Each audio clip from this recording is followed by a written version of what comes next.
so much, Peter. And yeah, go ahead, Naptown. Okay, thank you for letting me come on.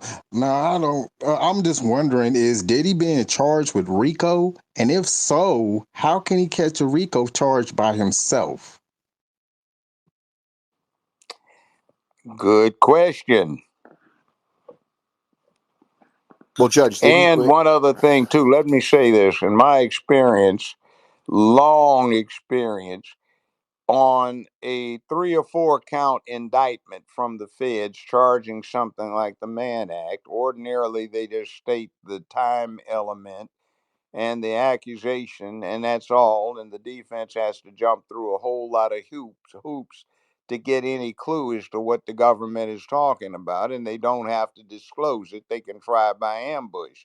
But yet, this same prosecution that we have involved here out of New York laid out a 17-page indictment, and for 3 indictment counts, and they put all sorts of salacious information in there. It's the same U.S. Attorney's Office that went after Mayor Adams, and they returned a 55-page indictment for just 4 counts. And what they had in there was multiple pictures and salacious information that had nothing to do with the particulars of the individual case against the New York mayor, but which would heavily influence public opinion. Now, what the danger is that you corrupt the whole process when you do this. So, this is what is essentially a classic example of what has been termed recently lawfare, which is totally disregarding the Bill of Rights, which was intended to prevent such use of the criminal process for political, social, economic, or ideological purposes. Regarding to the Shannon Sharpe situation, obviously he is being sued by a virtual prostitute, OnlyFans prostitute, and I find it funny. Like, okay, when did? Okay, of course, prostitutes probably been suing these tricks for a long time, whatever. But like, what judge would want to hear this case? Like, lady, you a prostitute. There is documents of you saying like, oh, 25,000 a cheek or whatever. Like, it's like the dope man suing the it's like the dope man suing the crackhead. It just don't make sense to me. Can y'all help it make sense? Well, let's say a joke. I stopped a jury trial in front of me, and I demanded, outside of the jury's presence, that the prosecution establish what valuable property was lost by their particular defendant, not defendant, their particular victim, because they hadn't established it. When they established it, it was because the victim was deprived of what he claimed was $10,000 worth of crack cocaine. Yeah, stuff like this happens because of the mindset of the prosecution.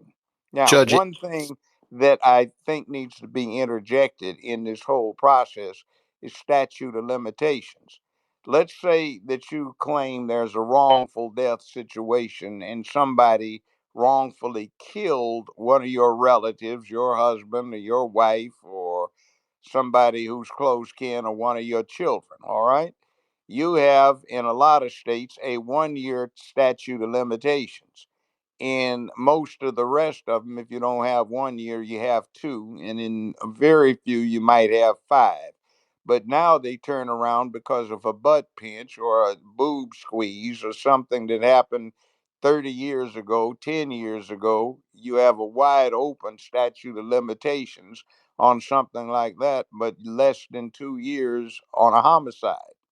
It doesn't make any sense. It's just political propaganda and agenda following. Oh, okay. Now this is a different subject. Now, Judge, I saw you on Art of Dialogue, and you were talking about Bill Cosby, and I want to ask you: did Bill Cosby get locked up from hearsay?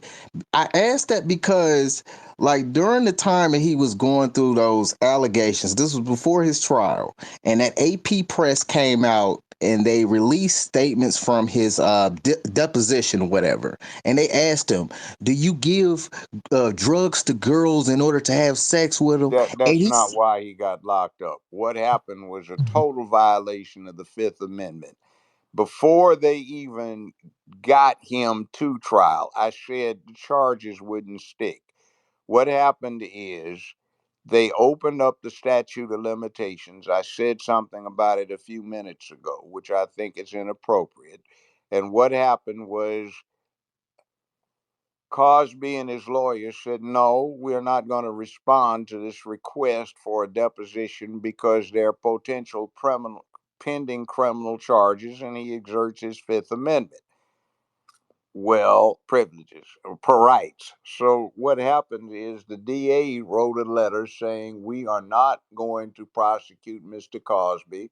We thoroughly investigated the case. We find nothing to it. There's no credibility on the behalf of the witnesses. So we have no intention of proceeding on criminal charges.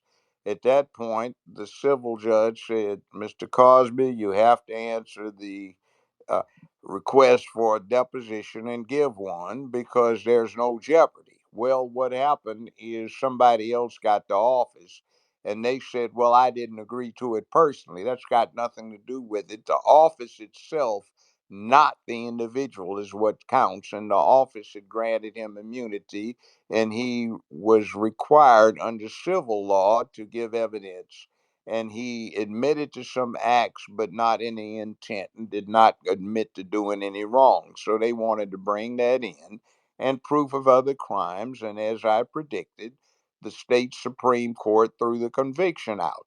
It was a conspiracy to get him locked up. The judge, instead of turning in his report as required within 60 days, took almost 10 months to come up with it so they would make sure he did a lot of time. I talked to Mr. Cosby himself, and he advised that he was offered on many occasions the opportunity, if he only conceded it, to be released within 1 week. He refused as a matter of principle, and he wound up getting vindicated. Now, all of this other stuff that was in the press is not what they used during the trial. It was impermissible evidence, and his deposition uh, that was introduced inappropriately because it violated his Fifth Amendment. Now, you have seen the Fifth Amendment come into play with Fannie Willis down in Fulton County, Georgia. She's the prosecuting attorney, but she pulled off one of the dumbest stunts I've ever seen in my 50 years of being involved in law, and got up on the stand after Judge McAfee told her it wasn't necessary, but she decided she was going to do it. She shot her mouth off and incriminated herself, pages worth of incrimination. So the consequences have not yet vested from that. one more. Can Dr. Cosby sue for wrongful conviction? Can he sue the state? No, not unless the state allows it. If the state has passed a statute enabling that, fine. If the state were willing to introduce a private act to compensate him for his wrong, yes, that could happen. But there's a principle called sovereign immunity.